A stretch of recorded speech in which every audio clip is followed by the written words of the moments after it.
Coming up next on Arizona Horizon, we'll hear from the McCain Institute on the 2-year mark of the war in Gaza.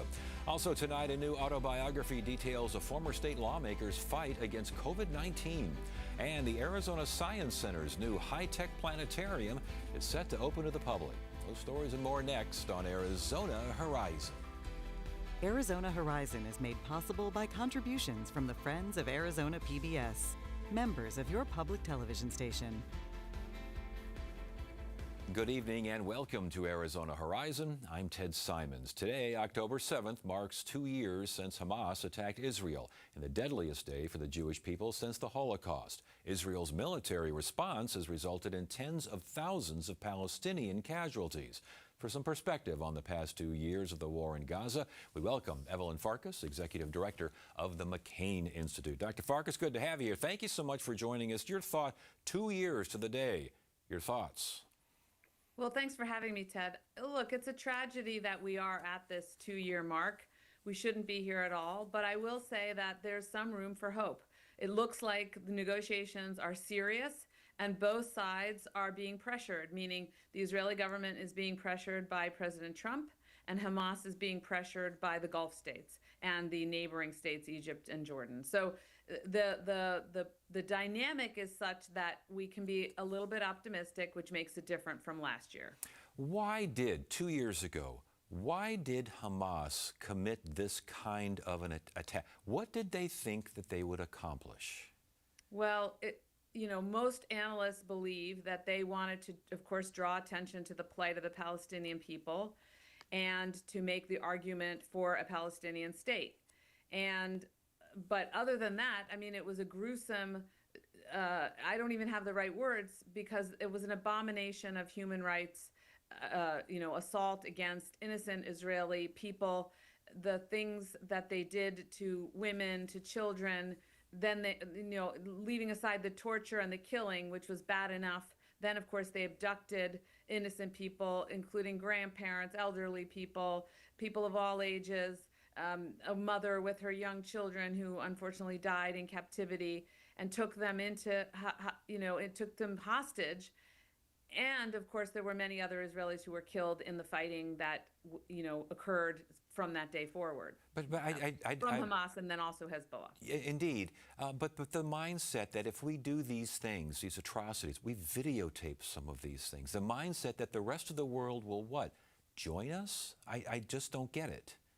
Yeah, I mean, Ted, I can't understand that either. It was just beyond the pale. It was inhumane. Again, it was the kind of thing that is outlawed under, international law, under the Geneva Conventions that, we have seen, yes, since World War II, but I don't think anyone imagined that these terrorists would actually do what they did to these innocent people. And these were largely people who lived in a hope for peace. They were largely leftist and peacenik, some of them. They were living in kibbutzim, just minding their own business or going to a music festival in some cases. So they were hardly any kind of right-wing militant that would have opposed rights for Palestinians. Let's talk about the Israeli response. What did Israel think would happen when the military offensive has, the old line from Vietnam, turning it into a parking lot? I mean, goodness gracious, parts of Gaza are a parking lot right now. I mean, if you clean it up. I mean, what did Israel think? Did Israel think the rest of the world would join them in absolutely annihilating much of the Gaza Strip? Well, Ted, if we spin the clock back all the way 2 years, in the beginning, everybody understood, and to this day, everybody understood that Israel has the right to self-defense. They were attacked on their home front by these terrorists in a gruesome fashion. They had to retaliate. They had to eliminate the ongoing threat. And frankly, that threat was not just coming from Hamas, which was just one of Iran's proxies, but it was coming from Hezbollah across the Lebanese border. It was coming from the Houthis in Yemen, which continue to be a threat to Israel.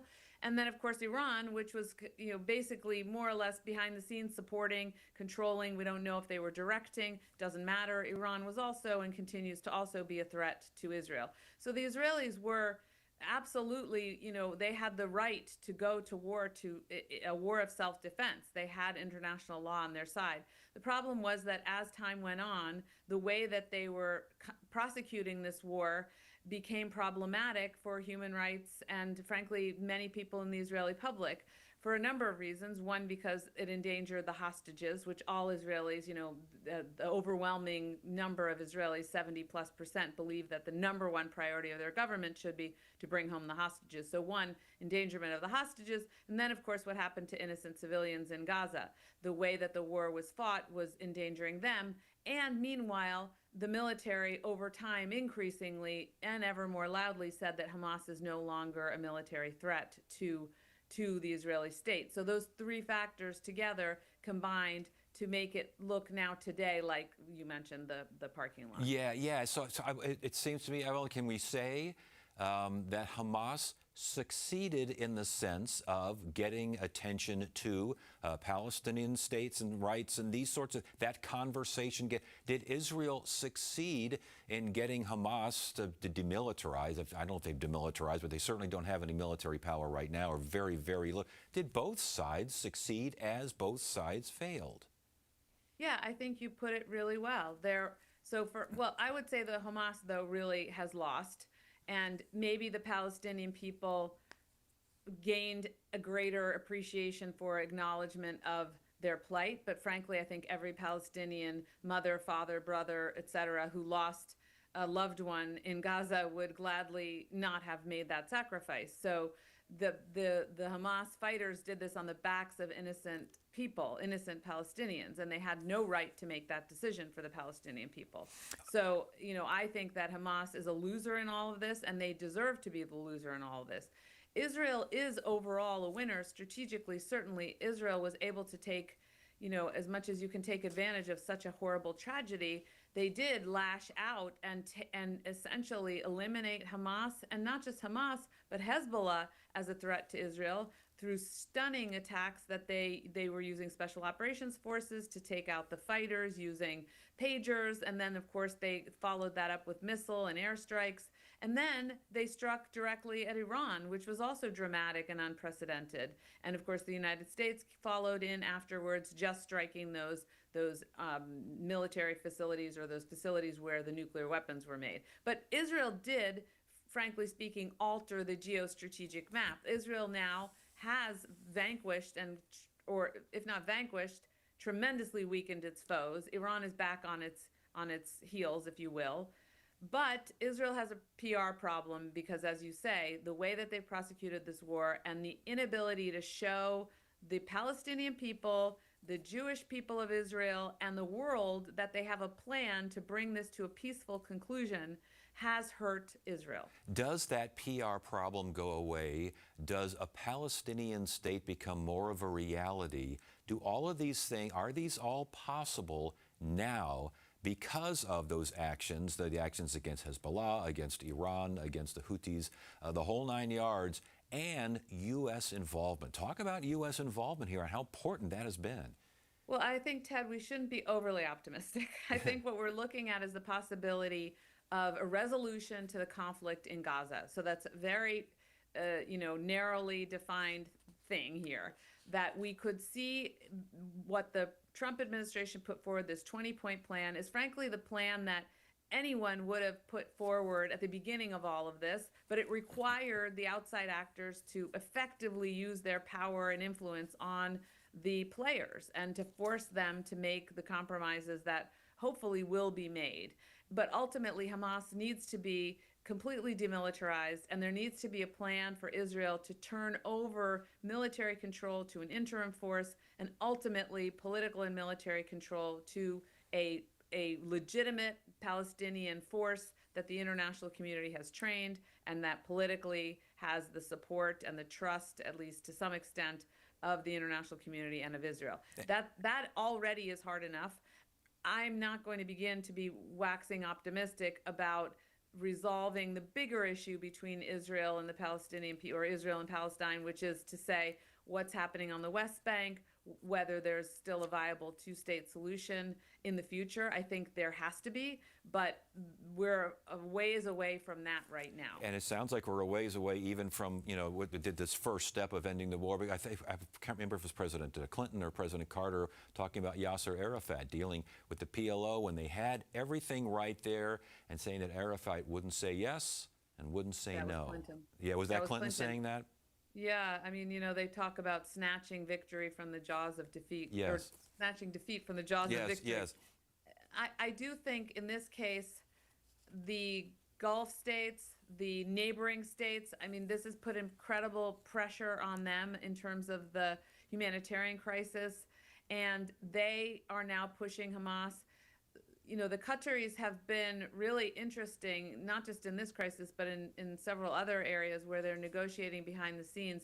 And if they really can guarantee some kind of safety for the militants who put down the terrorists, who put down their weapons, these Hamas fighters, then I think there is the possibility for proceeding.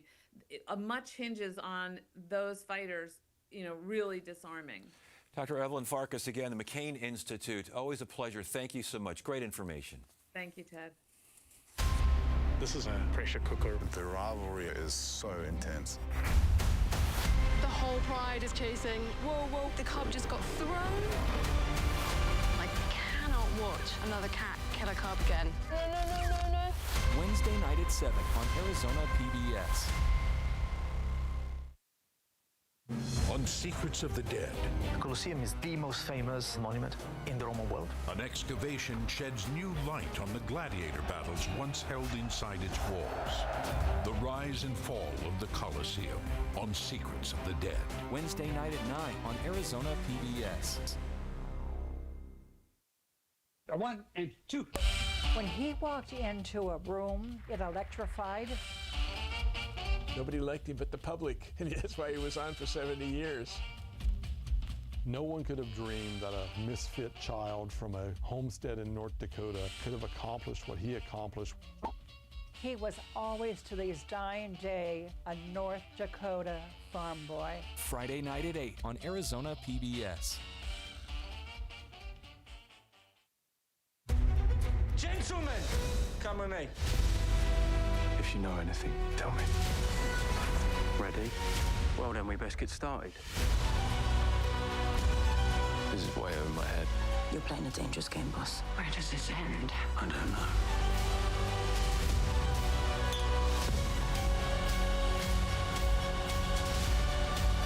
It's gonna be a busy night. This is only the start.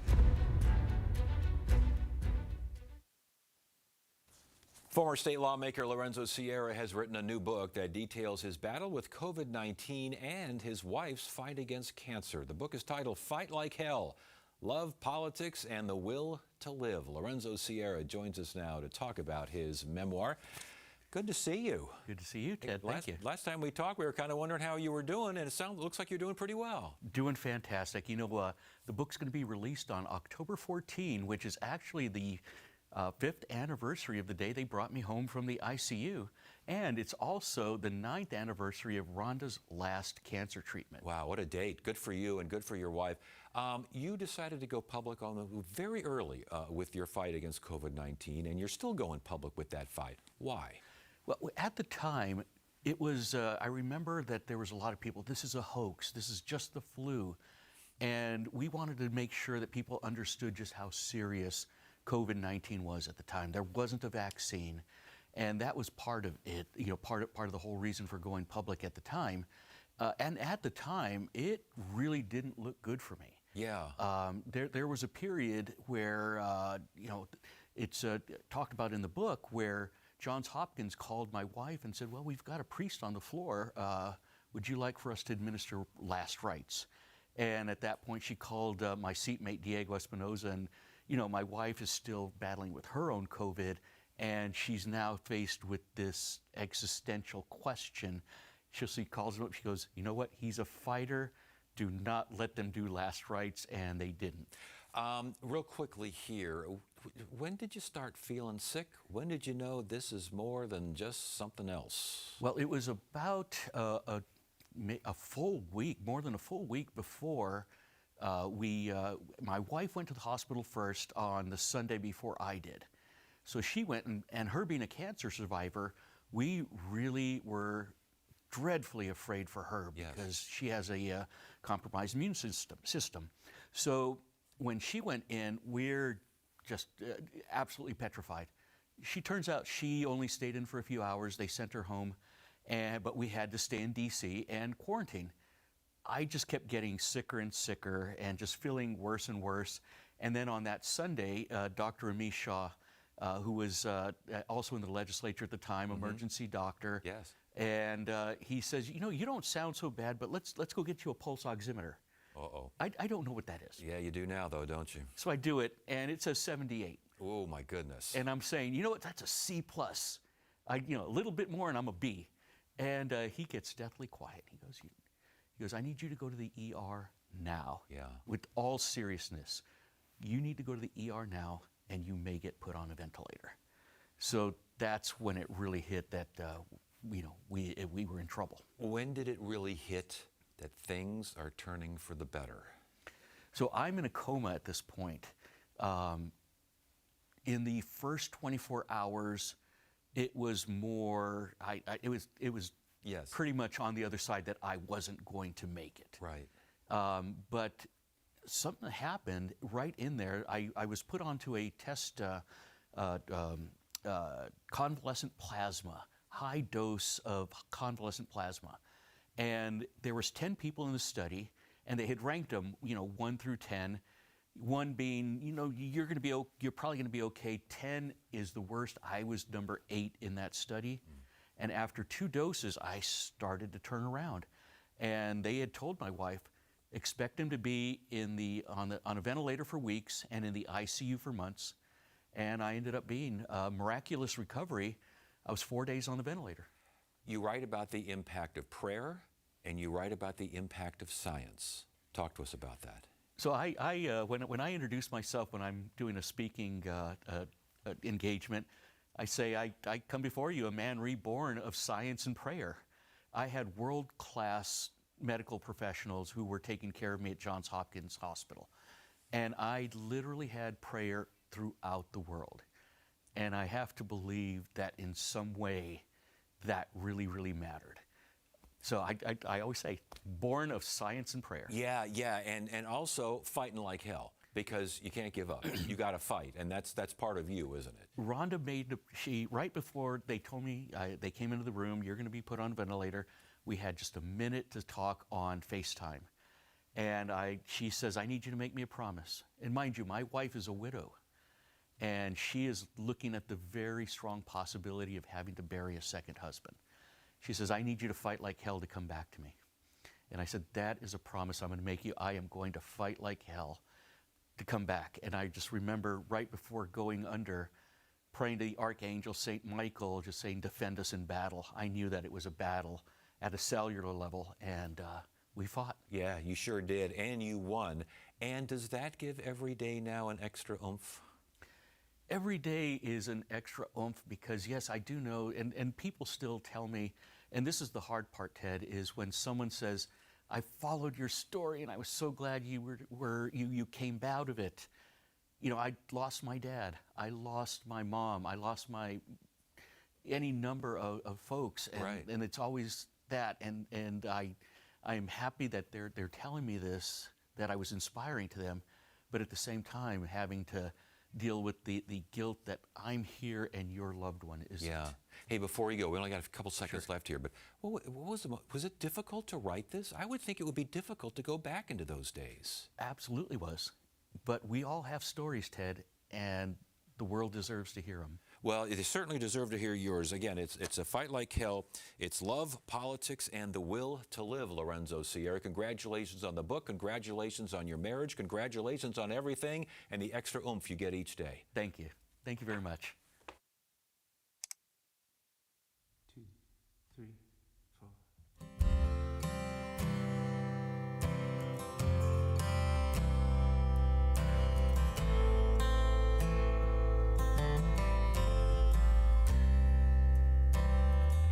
Turn the cheek, the other man said to me, are you a prophet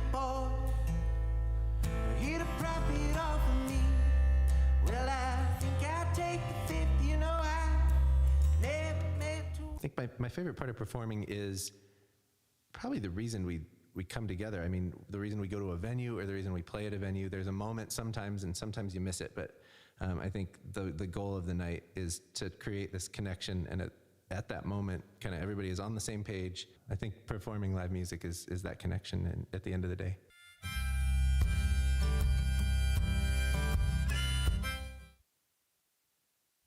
I'm Jeff Bennett. Tonight on the NewsHour, how one man whose family was taken hostage by Hamas 2 years ago is viewing the current moment in Israel. That's at 6 on Arizona PBS. The Arizona Science Center is set to unveil its remodeled planetarium. It's called the Dorrance Dome, and it promises a high-tech, immersive experience somewhat similar to the Sphere in Las Vegas. Joining us now is Dorrance Dome Director Alec Warren. Welcome. Good to have you here. Thank you so much for having me. You know, I'm calling it the new kind of fangled planetarium. Is that right? Give me a better definition of the Dorrance Dome. Yeah, absolutely. So what we've done by creating the Dorrance Dome is we've paired the best planetarium software in the world with the best presentation technology in the world, and we've put it in the hands of some of the best science storytellers that have been assembled in the world at Arizona Science Center to create the Dorrance Dome. This theater can go anywhere in the universe, including under the ocean. We can go inside of the human body. We can go to the edge of space in real time in a matter of really seconds. So really, with that in mind, we rebranded from the traditional Dorrance Planetarium to the Dorrance Dome.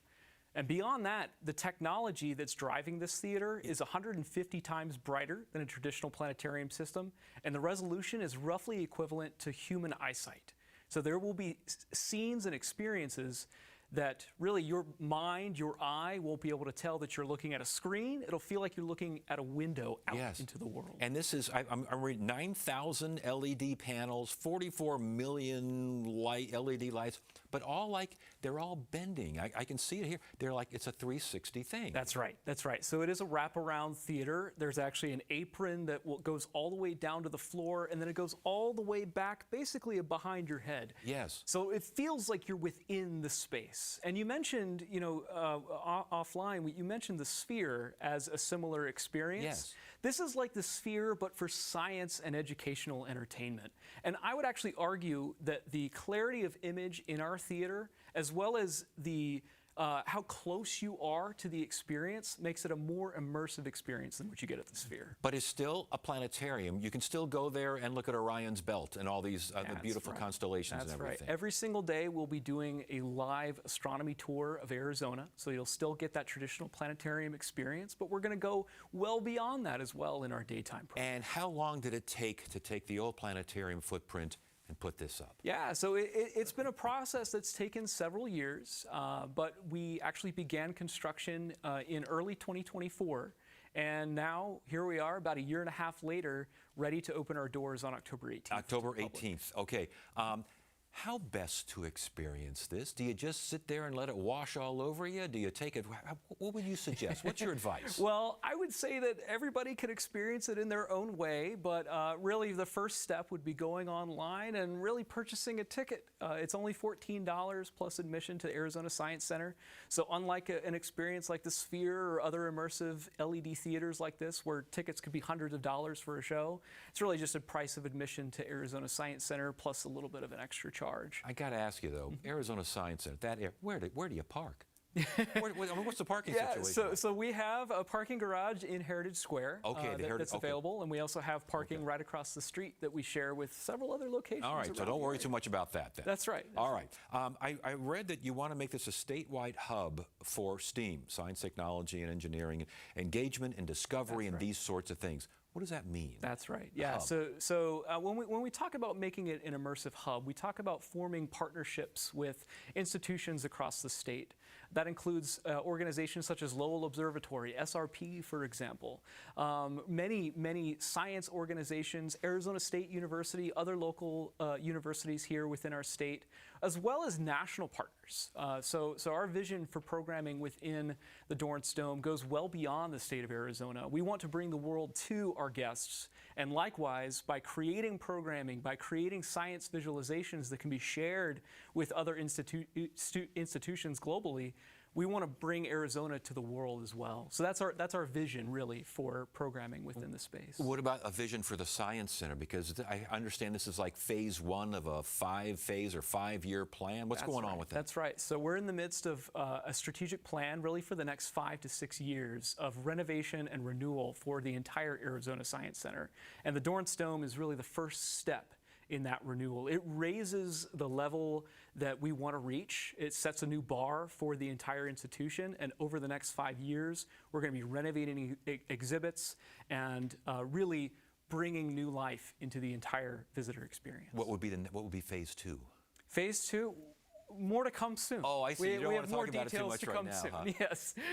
All right. So on October 18th, real quickly here, what will we see? Stars? Will we see the Grand Canyon? Will we molecules? What are we going to see? Yes, and. So it's going to be kind of a best of, huh? That's right. That's right. So on October 18th, our schedule is actually already online, and guests can already purchase tickets on our website, azscience.org. But we have Astronomy Tour Arizona. We have shows that were produced by COSM, which is the company that produces the LED Dome Theater. And we also have a slate of evening time programs that we'll be doing on the 18th as well. We'll look it up online. Alec Warren, Arizona Science Center, Dorrance Dome. Congratulations on this. Sounds like a good time, and we'll look forward to seeing more. Thank you. The party's just getting started. All right. Thanks for joining us. That's it for now. I'm Ted Simons. Thank you so much for joining us. You have a great evening.